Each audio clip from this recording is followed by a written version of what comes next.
I thought love was something you protect by working harder. I was wrong.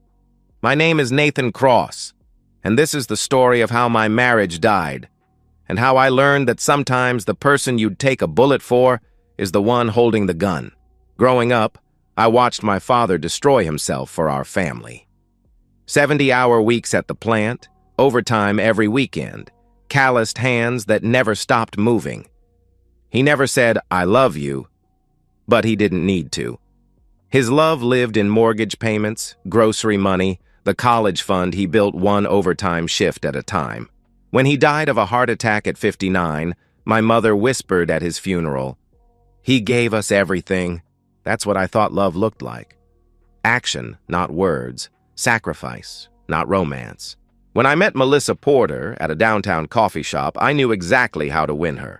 She was 24, fresh out of college, working reception at a dental office, blonde hair, green eyes, and a smile that could make you forget your own name.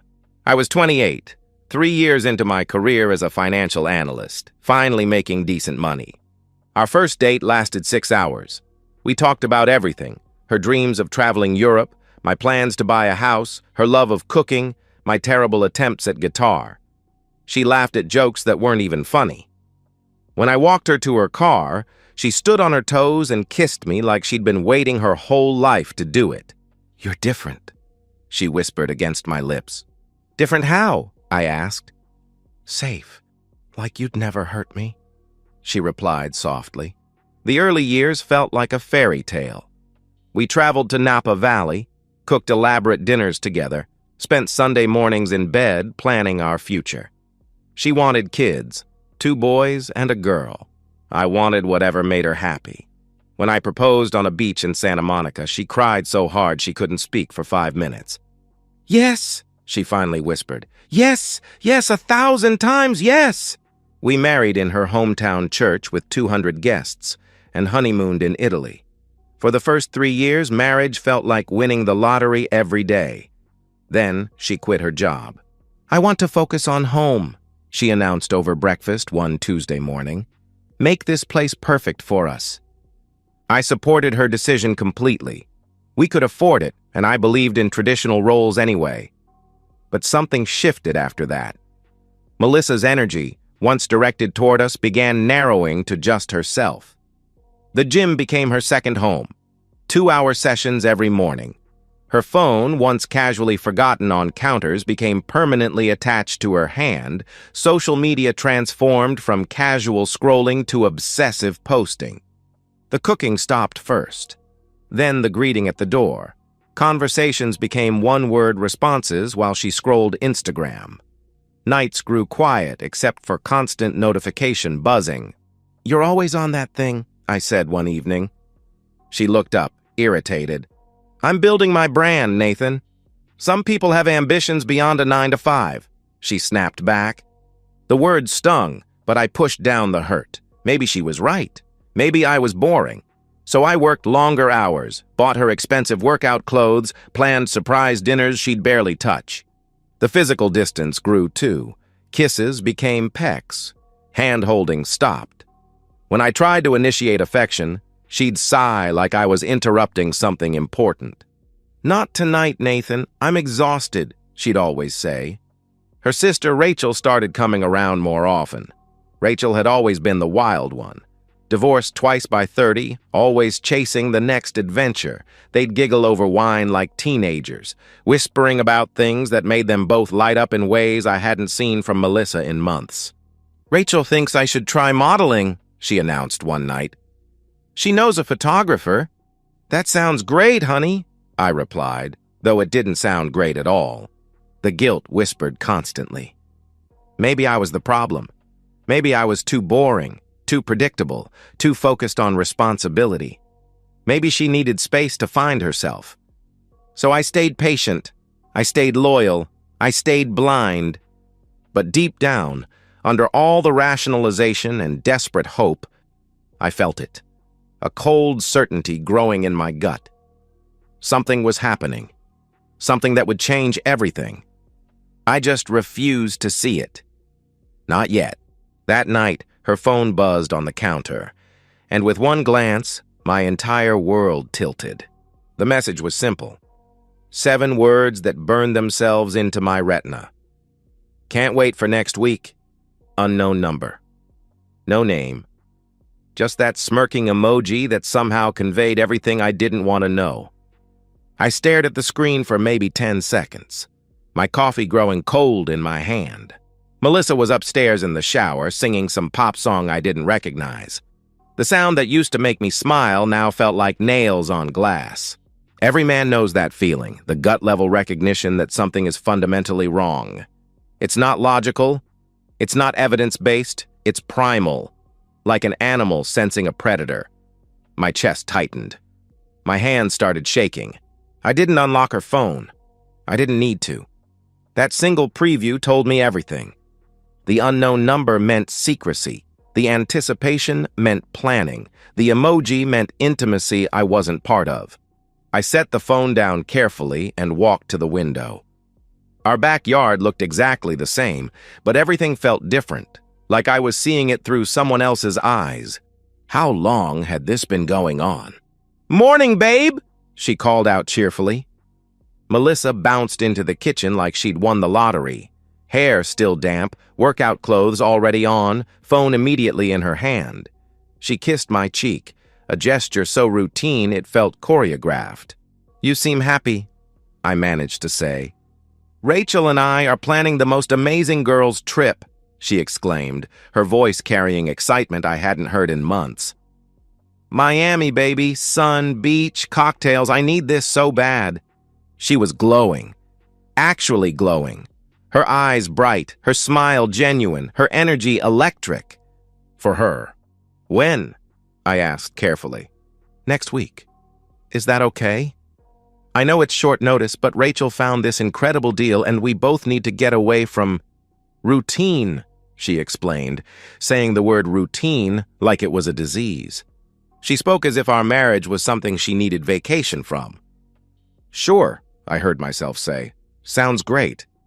The lie came so easily I surprised myself, but watching her face light up even brighter felt like swallowing glass. "You're the best!" she exclaimed, kissing me again while already distracted by her phone. "Rachel's sending me hotel options! This is going to be epic!" Miami. Next week. Can't wait for next week. The pieces clicked together with sickening clarity. After she left for the gym, I sat alone in our kitchen and let the fury build. Not the hot, explosive kind. The cold, calculating kind that turns men into planners. I thought about everything differently now. The late-night texting sessions she claimed were work friends. The sudden interest in expensive lingerie I never saw, the way she'd started doing her makeup for grocery store runs. The phone calls she'd take in another room, voice dropping to whispers. Her gym obsession made perfect sense now, too. All those hours working out with personal trainers. The glow she'd come home with after intense sessions. The new vocabulary about fitness and nutrition that seemed borrowed from someone else's mouth. My father once told me, "Son, when someone shows you who they are, believe them the first time." Melissa had been showing me for months. I'd just been too loyal, too trusting, too stupid to see it. That evening, I sat in my home office and made a decision that would change everything. I wasn't going to confront her with suspicions. I wasn't going to demand explanations she'd just lie about anyway. I was going to get proof. Victor Ramirez met me at a diner 40 minutes outside town. Mid-50s, gray hair, tired eyes that had seen too much human ugliness. He ordered black coffee and took notes on a legal pad. "What makes you think she's cheating?" he asked directly. I told him about the text, the behavior changes, the Miami trip. He listened without judgment. "You want surveillance during this trip?" he inquired. "I want everything," I said firmly. "Photos, videos, financial records. I want proof that will hold up in court." "That's expensive," he warned. "I don't care what it costs," I replied without hesitation. We shook hands. I paid the retainer in cash. By that evening, Victor had news, and none of it involved Miami. The goodbye at the airport was almost sweet. Melissa kissed me longer than usual, held me tighter, whispered how much she'd miss me. For a moment, I almost believed it was real. Almost convinced myself I was wrong about everything. "Have fun in Miami," I said softly. "I will. I love you, Nathan," she replied, looking into my eyes. The words should have meant something. Instead, they felt like coins on a dead man's eyes. I watched her walk through security with Rachel, wheeling her pink suitcase and chatting excitedly, two sisters heading off on the adventure of a lifetime, or so I thought. Victor called 3 hours later. "She didn't go to Miami," he said without preamble. I was sitting in my office, pretending to work while my world held its breath. "Where did she go?" I asked, though I dreaded the answer. "Vegas. Southwest Flight 247. Landed at McCarran 40 minutes ago," he reported. My coffee mug shattered against the floor. I didn't remember throwing it. "Are you sure?" I asked desperately. "I'm looking at the passenger manifest right now. Melissa Cross, Rachel Porter, and—" He paused. "This is where it gets interesting. They're sitting on either side of Damian Torres." "Who the hell is Damian Torres?" I demanded. "Personal trainer at Elite Fitness, 26 years old, drives a BMW his salary can't afford," Victor explained, his voice carrying no emotion, just facts. "All 3 tickets were purchased on the same credit card. All 3 checked into the Bellagio. Same suite." The room spun. I gripped my desk so hard my knuckles went white. "Send me everything," I said through gritted teeth. The first photos arrived 20 minutes later. Melissa and Rachel at the airport, laughing with a tall, muscled man with perfect teeth and designer everything, him carrying their bags, them hanging on his arms like decorations. The second batch showed them at a poolside bar, Melissa's hand on his chest, his arm around her waist, Rachel feeding him olives like some twisted wine commercial. But it was the third set that broke something inside me. All 3 of them entering the hotel suite together. Timestamp, 6:47 p.m. Melissa looking back over her shoulder at the camera with an expression I'd never seen before, pure, uninhibited desire. For him. Never for me. I only watched the video once. Melissa kissing him against the door while Rachel watched and smiled. Rachel's hands joining theirs, the 3 of them moving toward the bedroom like they'd choreographed it. Once was enough to bury whatever love was left. I called Colin immediately. Rachel's husband answered on the second ring, voice bright and unsuspecting. "Nathan, what's up, buddy?" "You need to come over, now," I said grimly. "Everything okay?" he asked, concern creeping into his voice. "No, nothing is okay. How fast can you get here?" I replied. Colin arrived 30 minutes later, still in his work clothes, worry written across his face. We'd never been particularly close, just brothers-in-law thrown together by marriage. He was a good man, decent, the kind who coached Little League and never missed a school play. He didn't deserve this any more than I did. "What's going on?" he asked nervously, settling onto my couch. I handed him my laptop without a word. Colin's face went through every stage of grief in 60 seconds. Confusion, denial, bargaining, anger. Finally, a hollow acceptance that made him look 20 years older. "How long?" he whispered. "I don't know. Weeks, maybe months," I answered honestly. He watched the airport photos again, zooming in on Rachel's face like he might find some explanation there. "They told us Miami," he said numbly. "They lied about everything," I confirmed. Colin closed the laptop carefully. "My kids, they're at my mom's this weekend. They were so excited about Mommy's trip with Aunt Melissa." The pain in his voice hit me harder than my own betrayal. At least I just had myself to protect. Colin had 2 little boys who still believed their mother hung the moon. "What do we do?" he asked helplessly. That's when I felt it. The transformation from devastated husband to something harder. Something focused and deliberate and completely without mercy. "We protect ourselves," I said firmly. I showed Colin everything Victor had sent. The videos from days 2 and 3 pushed us past heartbreak into something darker. Damien kissing both sisters, Rachel encouraging Melissa. And finally, the three of them together in the suite. Undeniable, time-stamped evidence. Colin broke down completely when he saw his wife's face in those final moments. The joy there, the freedom, the complete absence of guilt or shame. I didn't comfort him. I poured 2 glasses of whiskey and slid one across the table. "From here on out, we're not just husbands anymore," I declared. Colin raised his glass with a shaking hand. "What are we then?" he asked. "Men preparing for war," I answered coldly. We moved like surgeons, precise, methodical, emotionally detached. Monday morning, I walked into First National Bank with a folder of evidence and a lawyer's letter. The manager, Mrs. Miles, had handled our accounts for 3 years. She knew us as the stable couple with joint everything and solid credit. "I need to restructure our accounts," I said calmly. "Of course, Mr. Cross. What kind of restructuring?" she asked professionally.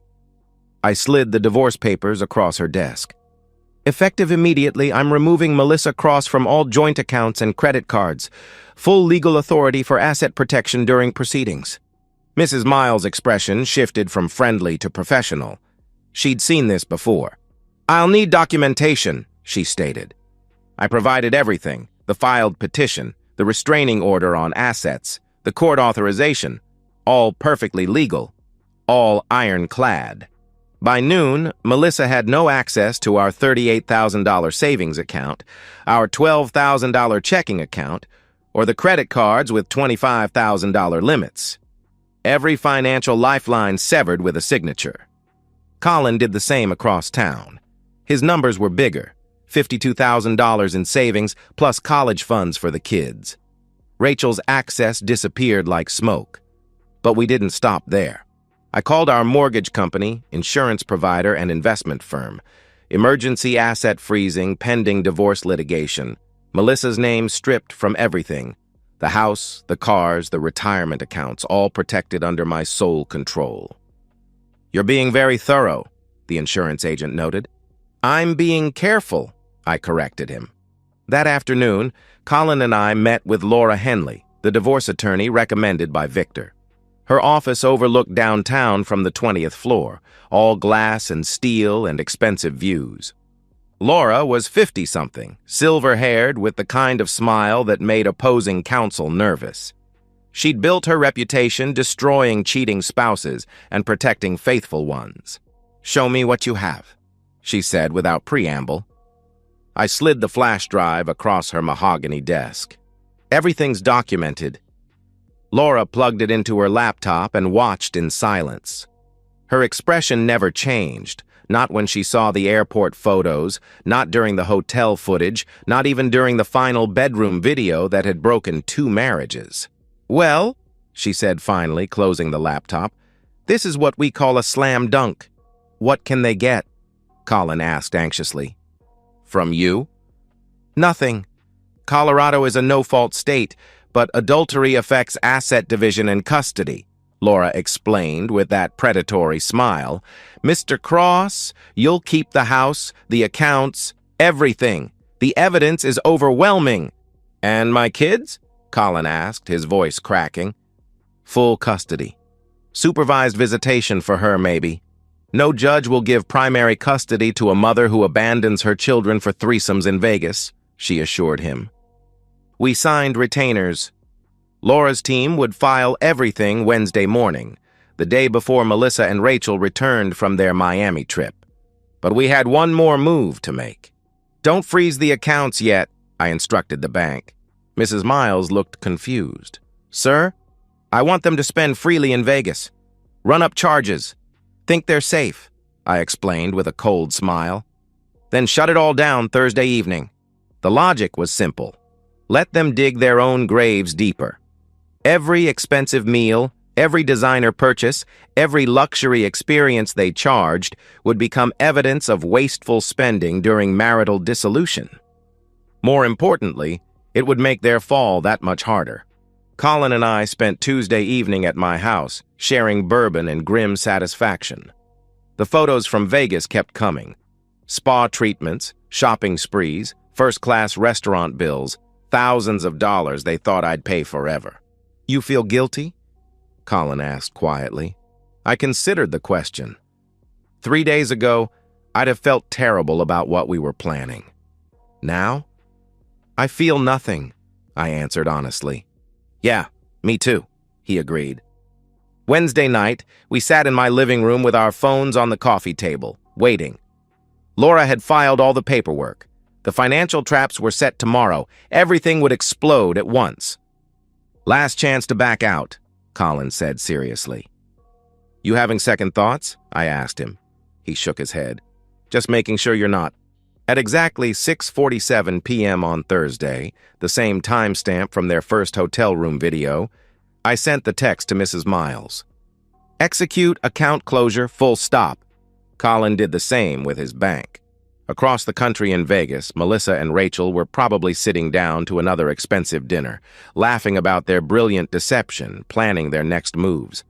They had no idea the guillotine was falling. At 6:47 p.m., my phone lit up like a Christmas tree. The guillotine had fallen. The first call came at 6:53 p.m. I watched Melissa's name flash across my screen while I sipped bourbon and felt absolutely nothing. The second call came 30 seconds later, then the third. By the fourth call, Colin was grinning darkly. Should we answer? He asked. Not yet. Let them panic first, I replied. Call number 13 broke my resolve. I hit accept and put it on speaker.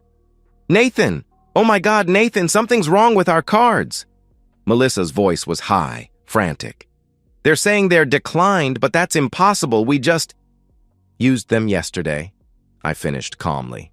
I know. Silence. Then quietly, Nathan? Yes, I responded. What's happening? She asked, fear creeping into her voice.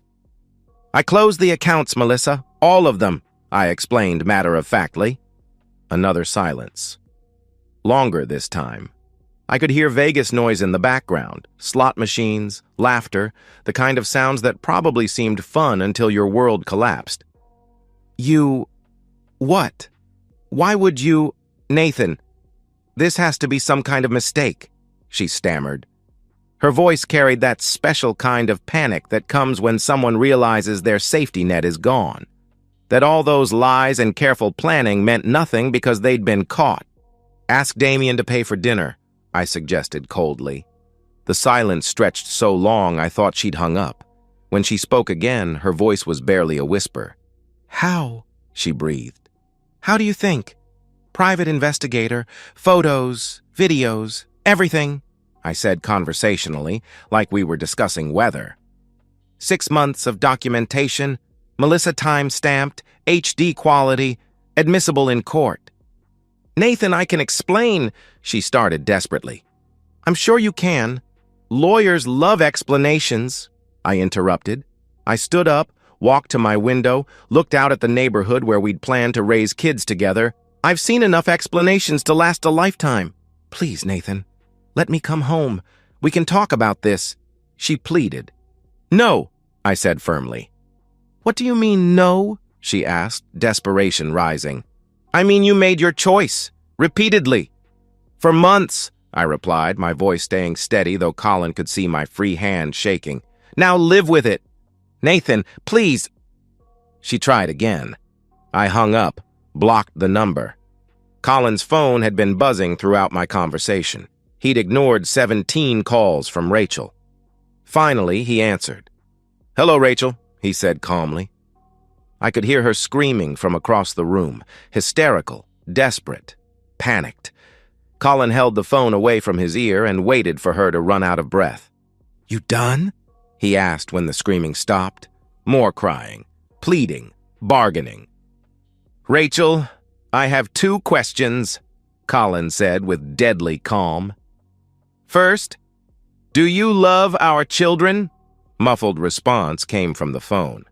Second, how long have you been f***ing a man younger than my sister? He asked bluntly. Silence. Colin hung up, blocked her number too. We finished our drinks and went to dinner at a steakhouse downtown.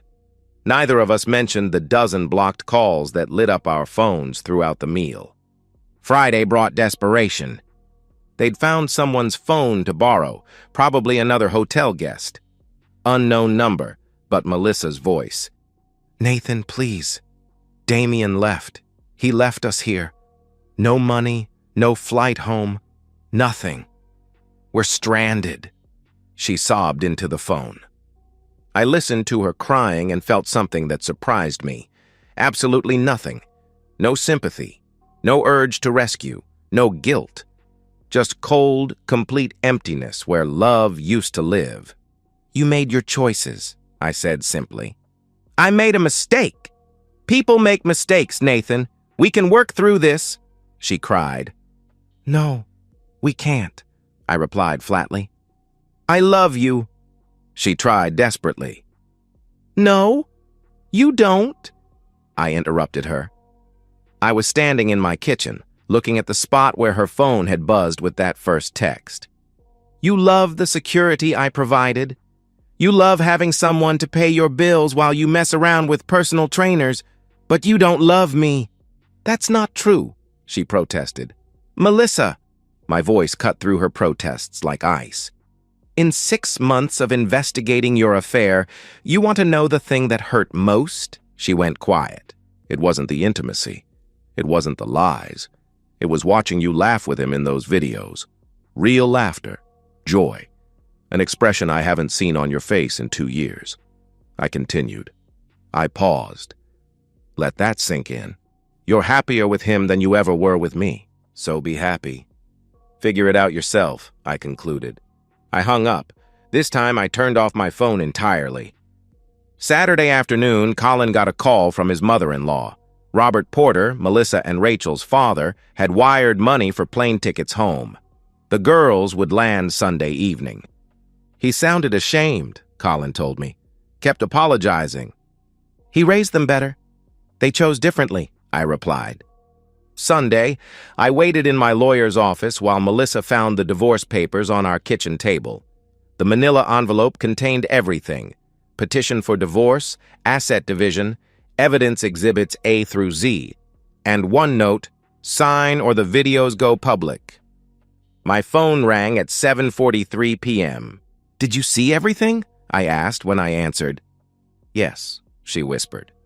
"Any questions?" I asked. "How long will you hate me?" she asked quietly. "I don't hate you," I said honestly.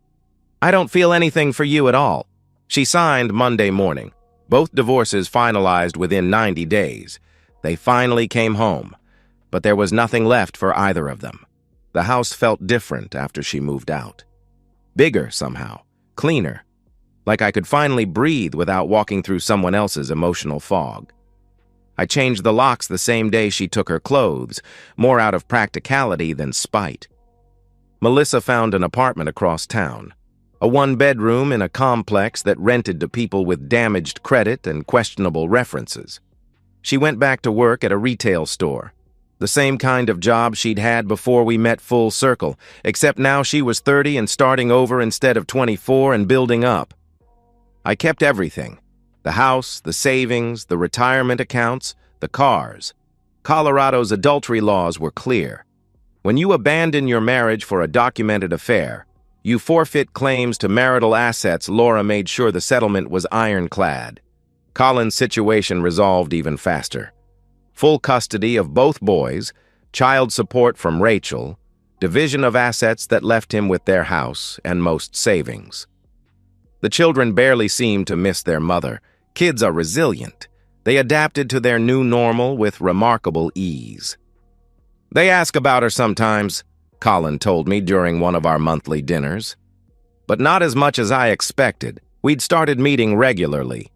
2 men who'd survived the same shipwreck, helping each other navigate the aftermath. Not friendship exactly, but understanding shared experience that couldn't be explained to people who hadn't lived it. The job offer came in October. Denver, financial consulting firm, 40% salary increase, equity partnership track, mountains instead of plains, fresh start instead of familiar reminders. I accepted without hesitation. The house sold within 2 weeks. Apparently, my neighborhood had become hot property. I made $60,000 more than I'd paid, enough to buy something nice in Colorado without a mortgage. Packing was easier than expected. 6 years of marriage fit into surprisingly few boxes once you removed everything that belonged to someone else. Books, clothes, tools, a few pieces of furniture I actually liked. The rest went to charity or the dumpster. I left town on a Tuesday in November, driving west through flat Kansas toward the mountains. No goodbye parties, no farewell dinners. Just me, my truck, and a trailer full of everything that mattered. The Denver apartment was perfect. High floor, mountain views, space for exactly one person who didn't need to accommodate anyone else's preferences. Clean lines, minimal furniture, windows that let in light without filtering through someone else's emotional darkness. I bought a mountain bike. Started hiking on weekends. Discovered I actually enjoyed cooking when I could make what I wanted without worrying about someone else's dietary restrictions or social media presentations. Work was good, challenging, profitable, respected. I threw myself into it without guilt about neglecting anyone at home. No one needed me to leave early for dinner parties or anniversary celebrations or couples counseling sessions. Freedom, I learned, was a quiet thing. Colin visited twice that first winter. We'd ski during the day, drink bourbon at night, talk about everything except our ex-wives. His boys were thriving. Better grades, fewer behavioral problems, genuine smiles when they talked about their future. "Kids know," he said during his second visit. "They know when their home is stable versus chaotic." Spring brought news. Melissa had been fired from the retail job. Attendance problems. She'd moved back in with her parents. Rachel had fared worse. DUI arrest, lost her part-time job, supervised visitation reduced to once monthly. I felt nothing hearing these updates. Their consequences belonged to them now, just as my peace belonged to me. I wasn't angry anymore. I wasn't sad. I was free.